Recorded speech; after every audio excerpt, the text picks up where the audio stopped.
Hola, les cuento que la clase de esta semana cometí un error. Pensé que estaba grabando y no lo hice. Así es que voy a tener que repetir algunas cosas eh, para que no nos perdamos, ¿cierto?, en el contexto de lo que vamos a trabajar la próxima semana. Bien, entonces aquí revisando el documento con el que empezamos ya a trabajar, este se llama Semana 2, Funciones, a partir del principio. Y en este documento iniciamos, ¿cierto?, no dando una definición formal, sino que explicando algunos ejemplos, ¿cierto?, que nos muestran cómo se relacionan cantidades, y esa es la idea, ¿cierto?, cuando hablamos de funciones, y más todavía el tema que nos interesa profundamente, que es la modelación. Pero ya después de esos ejemplos vamos a centrarnos en esta primera etapa en todo lo que tiene que ver con la definición formal de lo que es una función y sus propiedades. Entonces planteamos la definición. Aquí quiero destacar que en este documento hay una diferencia entre lo que es un ejemplo versus lo que es un ejercicio. ¿Sí? Ustedes van a poder leer estos problemas. Cuando dice ejemplo, se van a dar cuenta de que son muy simples, ¿sí? La idea entonces es que, bueno, lo van a poder revisar ustedes con mayor profundidad, ¿cierto? Y la idea es que los lean. Los ejemplos y los ejercicios están todos resueltos. Entonces aquí, como digo, voy a ir muy rápido porque esto ya lo hicimos en clase. Lamentablemente asistieron muy pocos estudiantes a la clase y cometí el error de que yo pensé que estaba grabando, pero no. Apreté otro botón, nada que ver con el grabar. Les pido disculpas infinitas por eso. Entonces, como comentaba, tenemos ejemplos versus ejercicios. Los ejercicios ya tienen un nivel de dificultad un poco mayor y especial entonces énfasis a eso, porque si pensamos en una evaluación, entonces estarían concentrados en ese ámbito estos ejercicios. Planteamos también la definición de lo que es una gráfica. ¿Sí? Hay algunas imágenes acá que presentan ya algunas gráficas. Nosotros no nos concentramos en el tema de realizar las gráficas propiamente tal, creo que eso lo vamos a hacer un poco más adelante. Importantes definiciones entonces que quiero destacar: dominio y recorrido, son muy importantes, y en el contexto de una evaluación seguramente que les vamos a preguntar y les vamos a pedir calcular el dominio y recorrido de una función, y en ese contexto hay que destacar que siempre vamos a hacer énfasis en que sea el máximo dominio y el máximo recorrido, así como los conjuntos mayores. Y después ya entramos al tema de algunas propiedades, en particular algo que nos interesa mucho, que se refiere a lo que es una función par y una función impar. Como comentábamos en la clase, estas son definiciones que una función puede o no puede verificar. Es decir, puedo tener una función que es par, puedo tener otra función que es impar, pero a su vez también puedo tener funciones que no son par y no son impar. Aquí todos los ejercicios, los ejemplos están resueltos, ¿cierto? Planteamos una definición que es interesante después, que es la periodicidad de las funciones. Si bien los ejemplos que dimos fueron muy acotados, ¿sí? La verdad es que eso vamos a volver con esa definición después, más adelante, cuando veamos el tema de las funciones trigonométricas. Ya diría yo que la próxima semana. Después tenemos entonces otras definiciones importantes que se refieren a lo que se llama la monotonía, es decir, crecimiento, decrecimiento de funciones, que puede ser estrictamente creciente o estrictamente decreciente. Las definiciones son muy claras, ¿sí? Pero a su vez también son difíciles de operar, ¿ya? En realidad, la forma más fácil de determinar cuáles son los intervalos de crecimiento y decrecimiento de una función, inequívocamente, es a través de una aplicación de la derivada.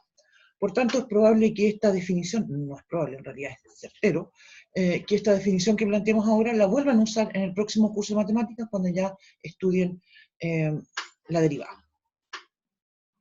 También aquí yo aproveché, así que en ese contexto, entonces, si a mí me preguntan cómo yo entonces voy a poder obtener el crecimiento y decrecimiento de una función, la respuesta sería a través de la gráfica, ¿sí? La idea sería, yo dibujo una gráfica y de ahí entonces determino si una función, los intervalos donde son creciente y decreciente. Y en ese contexto aprovecho a hacer una observación y un paralelo con respecto a la definición que estábamos comentando recién. Cuando nosotros hablamos de una función par o impar, en el contexto entonces de la definición de paridad, las funciones entonces verifican esto en todo su dominio. ¿Sí? Una función es par en todo su dominio, es impar en todo su dominio, o no lo es.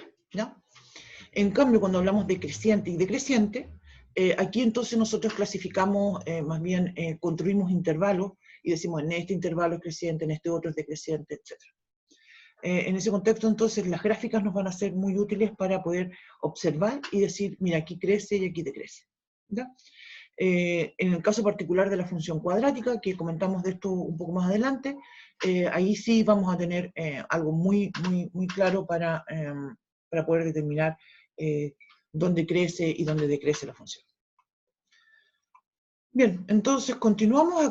A continuación yo también planteo otras propiedades que son muy importantes en relación a lo que significa una función acotada y a las definiciones de mínimo y máximo. También acá hay un tema importante porque dentro del contexto de la derivada, uno puede determinar usando ese concepto los puntos mínimos y máximos de cualquier función.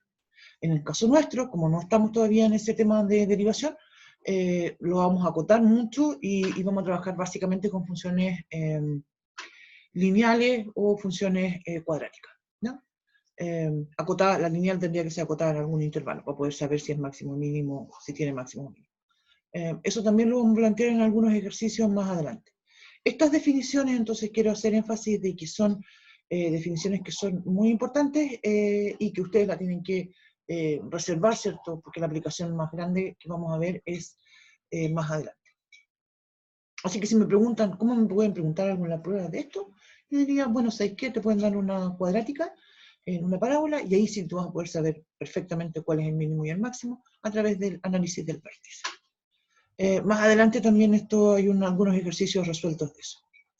Bien, después continuamos analizando algunas funciones especiales, como son la función constante, la potencia, raíz, hay unas gráficas, ¿cierto? La función cajón o parte entera, la función opuesta, ¿no es cierto? Que es un reflejo, lo que produce un reflejo sobre el eje X, la función valor absoluto. Planteamos también el contexto del álgebra de funciones y también algunas funciones polinómicas, otras funciones especiales como la polinómica, las racionales que son importantes para nosotros y que vamos a ir analizando en el contexto de este curso. Ya cuando empezamos a terminar la clase entonces vimos el ejemplo 14, a lo mejor este debería haberlo llamado ejercicio porque en realidad tiene también un alto grado de dificultad y es también un tipo como pregunta-prueba.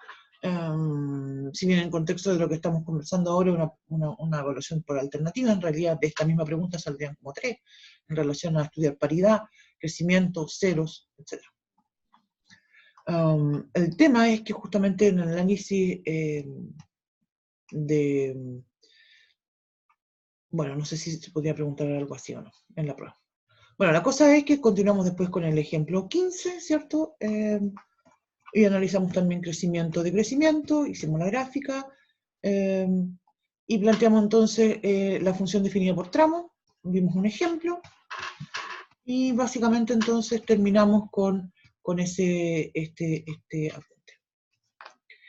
Y eso, la próxima semana entonces, bueno, nosotros tenemos clases los lunes y miércoles, la verdad es que ya les comento de inmediato que el día lunes yo no voy a poder hacer clases, el día lunes en la PSU y mi hija va a la PSU y estamos todos, digamos, bien nerviosos con eso.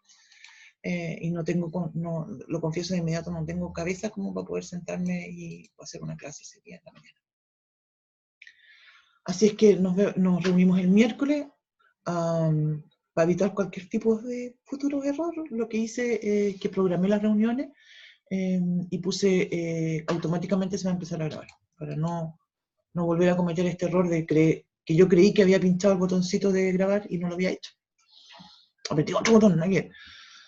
Bueno, entonces disculpas infinitas y espero que les sirva este video. Como comentábamos, ustedes retomen esto. Yo creo que la próxima semana vamos a hacer una clase, vamos a continuar con los otros contenidos que creo que ya los publiqué en el aula, sino que me gustaría hacer una clase básicamente de gráficas, ¿no?